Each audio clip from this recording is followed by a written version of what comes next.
Hello and welcome back to another game design focused video. In this video, we're going to talk about the 3 pillars of your game's design. Now, although I call it 3 pillars, your game can actually have less or more pillars, but I didn't want to kind of stick to a relative amount because you don't want to go too crazy with the different ideas. Now, this is quite a foreign concept to a lot of new game designers, so let's talk about what we mean by pillars. So the pillars of a game's design rely on what it is that we want to get out of the game for our audience. What do we want them to take away with them? What do we want for them to enjoy most about the game? These things will infer a lot about all our game design decisions going forward. And that's why it's really important at the start of your game design to kind of nail these things down. Now, I always find it a bit easier to explain this with examples. So let's take a look at a couple of examples.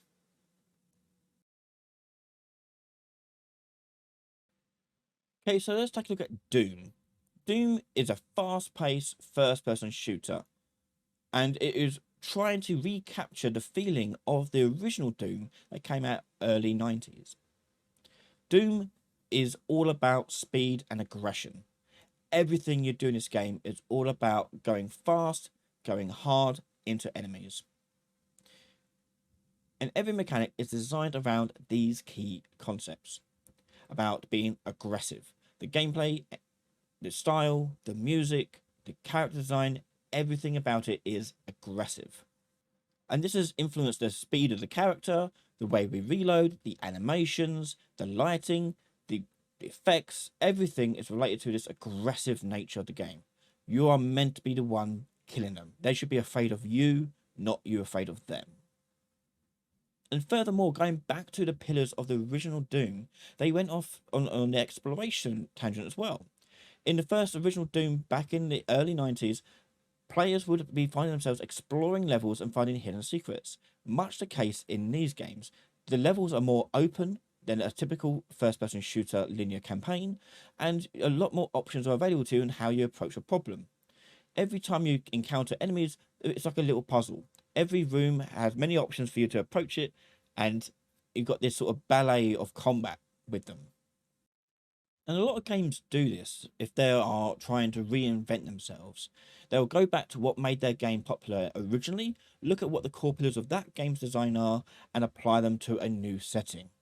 This is ever more apparent in the new Zelda titles Breath of the Wild and Tears of the Kingdom. When designing Tears of the Kingdom, the designers went back to original Zelda on the NES.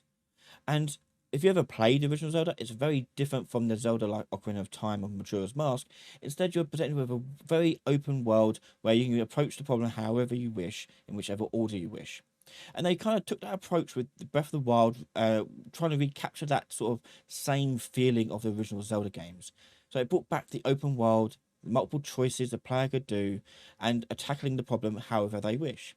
But this is amped up to the nth degree by introducing more options, more choice, and more freedom for the player. So there are some examples of what pillars are, but let's talk about how you actually come up with your pillars of your game's design. Now, every game you're going to design has loads of things you could think about as a core pillar. Try to avoid things that are mechanical. So don't think of things like deriving your game all around a simple mechanic in your game. The only exception to that is if the mechanic is a very unique mechanic to the game's design, and your pillar of the game is surrounded by that mechanic. A great example of that is Viewfinder. A Mimic is a survival horror game that's online multiplayer. So I really want to focus on 3 pillars for my game design. One, subterfuge. I want the players to constantly trying to sabotage each other or trying to avoid it. And the behavior in the game is there to raise people's suspicions on each other as the game continues.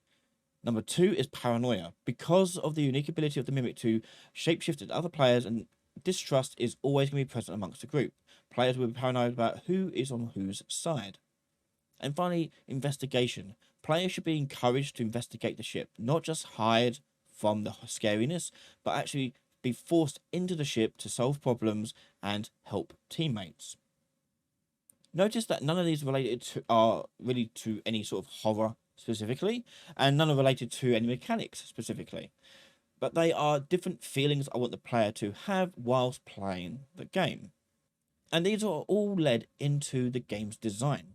So, for example, players in the game can search corpses. Now, when searching a corpse, the players can find keys, passcodes, things of that nature. However, the mimic can also go up to a corpse and feed on it. And when they feed on it, they replenish their energy, allowing them to do attacks later on in the game. So when you see a player standing over a dead body, you don't know if they are a mimic feeding or a player searching for clues. And the players can combat any accusations by declaring that they are innocent. So that's what we are trying to do, is trying to identify the key elements of our game's design and make sure that all our decisions that we make about our game's design fit those pillars. If they don't fit the pillars, that means they're not for this game that you're making. Put them on the shelf, save them for next time. Okay? Try them out on the next project, the next prototype, whatever it may be. Don't try to cram all your ideas into one project. Try to consolidate it all into those key ideas.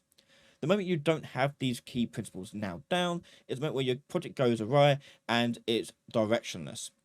And there's a great example of this happening in AAA space with games like Anthem. A game famously under no direction led to a game with poor reception and lack of direction. So hopefully you found this useful and interesting, and a good start to what you want to do with your game's design. If you like these sort of game design videos, please let us know in the comments. If there's anything particular you want me to talk about or discuss, please let me know. And if you want to see all my videos early, please support the channel over on patreon.com/Ryan Laley, where you can find all my content early before anyone else from just $1 a month. Thank you to all my patrons and YouTube members for the continued support. Thanks for watching, make sure you're subscribed, and I'll see you next time. Bye everyone.